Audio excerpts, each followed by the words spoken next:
Welcome to the Common Man Football Show. My name is James Coburn, and today's episode giving you a little AFC South action with the Atlanta Falcons versus Carolina Panthers Week 9 matchup based on analytics. As you may or may not know, each week I collect all of the current 2017 NFL team data in order to analyze and project potential NFL performance.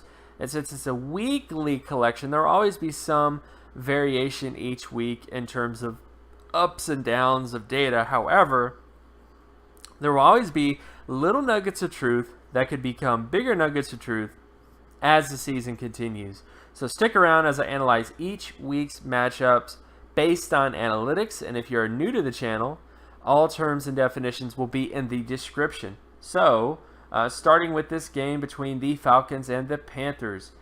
Based on the NFL stat basic comparison data, which essentially, looks at how the offense is doing, how the defense is doing, how the special teams is doing compared to the rest of the NFL.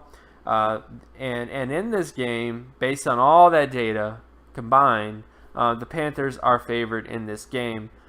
But let's get into some reasons why. Because there are some areas where the Falcons are favored, and this is going to be a very interesting game to kind of figure out. Especially with the trade of Kelvin Benjamin. Kelvin Benjamin is no longer on the team because they traded him as well, which was recent news. So this is going to be a very interesting game for a lot of ways. But to start off, the Falcons do have some advantages in this game. First off, offense. The Falcons, have a better offense when it comes to turnover percentage. They don't turn the football over as much as the Panthers. The Falcons also have a better offense when it comes to preventing sacks compared to the Panthers, and the offensive score percentage of the Falcons is also much better than the Panthers in that respect. So offensively speaking, the Falcons have a better overall team based on that particular area. Defensively is where things go more so to the Panthers, and that the Panthers have a better defense when it comes to preventing points compared to the Falcons.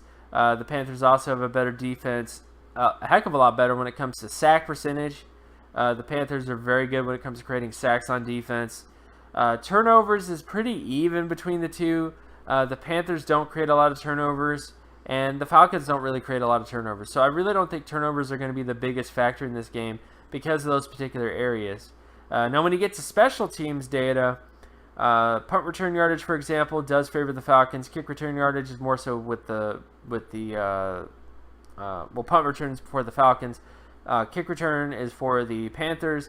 Defensive punt return and defensive kick return is more so with the Panthers. Field goal percentage is more so with the Panthers as well, which I think it's going to be a big crucial thing in this game as well to kind of follow. Extra point percentage is more so with the Falcons, and punting average is more so with the Panthers. And with all those data points factored in, this becomes a very interesting game to kind of see how it turns out. Because as you guys, if you are a frequent viewer or listener of the channel, I do not like to go with defensive heavy teams that have meh offenses but good defenses. I don't usually like to go with teams like that. But this is a very interesting crux in that the Falcons' defense is so bad that the Panthers, who are normally not a great offense, could have a lot of success in this football game. So this is, I'm going to revisit this at the end of the video, but this is definitely something to kind of keep in your mind, I guess, before we get to the end. So now when we get to some micro areas, so looking at like completion percentage data on various downs and distances, Falcons offense versus Panthers defense. Falcons are heavily favored in this respect. First down situations and second down situations. The Panthers defense just does not do well in first and second down situations, but they do well on third down. So that's definitely something to keep track of as the season goes on, especially this game. Then, of course, you look at completion percentage of the Panthers versus the Falcons. And in this area, the Falcons actually have a slight advantage in second down and third down situations. But the Falcons' defense, again, is not amazing. And I do think that this is somewhat evenly meshed as well if you just look at the overall framework of the Panthers from first down, second down, and third down compared to the Falcons' defense. And, of course, you look at rushing downs. Falcons offense versus Panthers defense. In this particular area, the Falcons have the advantage here. The Falcons are by far one of, if not the best, rushing offense in the NFL when it comes to the ability to create first downs on first down, first downs on second down, and first downs on third down with their running offense. And I do think the Panthers defense does do well in certain situations. Second down and third down situations, they have a pretty strong running defense or rushing defense in those scenarios. But it's not amazing, so this is definitely something to kind of think about in this particular game. But I think the Falcons will have success running the football, but the Panthers defense could come up big in certain situations. Then, of course, you look at the rushing offense of the Panthers versus the Falcons. In this particular respect, the Panthers heavily favored in first down, second down, and third down situations, so definitely more so with the Panthers here. Then, of course, you look at passing downs, Falcons offense versus Panthers defense, and, of course, the Falcons are favored here in first down and second down situations, but third down does favor the Panthers. This is going to be a very crucial down and distance because if the Falcons end up having to convert third down situations, third and long, third and short-ish, I do think that the Panthers might have some success slowing them down in those situations. So this might be a key matchup to watch, and whoever wins it could have a big lead over the other in terms of winning the football game. And, of course, you look at the Panthers offense versus the Falcons defense when it comes to passing downs. And, of course, this more so favors the Falcons defense in that respect on first down and third down situations.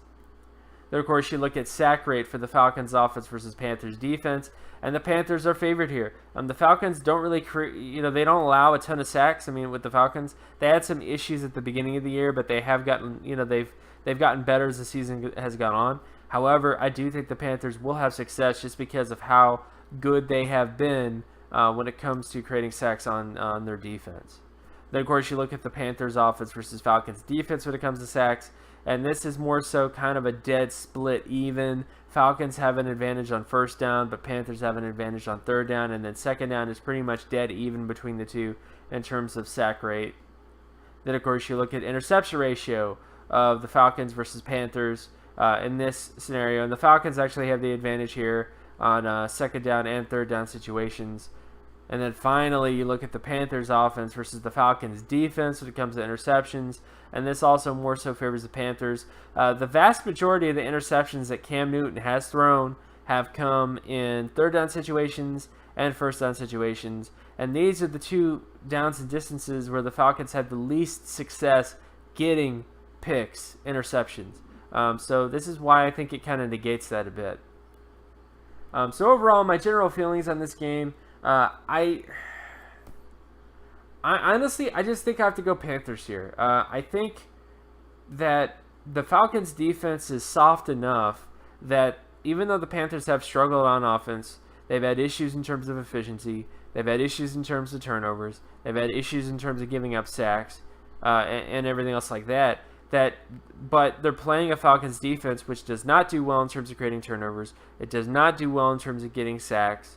100% in certain areas, and because of that, I just think that it just favors the Panthers in that respect. So again, I'll basically what I'm expecting is for a pretty tight game, and I do think the Panthers defense will have some success keeping the Falcons off the board to a certain extent. This Falcons offense is pretty good. It's not amazing. It's not the most efficient offense ever. There are some weaknesses here, and I guess I'm expecting the Panthers defense to come up big a couple of times, whether it's a sack that leads to a fumble, or a sack or a pressure that leads to an interception. Something like that I think will go in the favor of the Panthers and help them get a lead and ultimately finish it out strong. So that is my kind of feelings. I think it will be Panthers, but I do understand that the Falcons offense is good enough that it can get into games where it really shouldn't win. But I don't think this is one of those games. So ultimately, you have to go Panthers. And, of course, my name is James Coburn. You can find my other work at draftcoburn.wordpress.com. You can also follow me on Twitter at Geometrics. And if you like this content and you want more content like this, be sure to leave a like and subscribe. Share this video as well with anybody that you know. And I'll talk to you guys in the next video. Peace.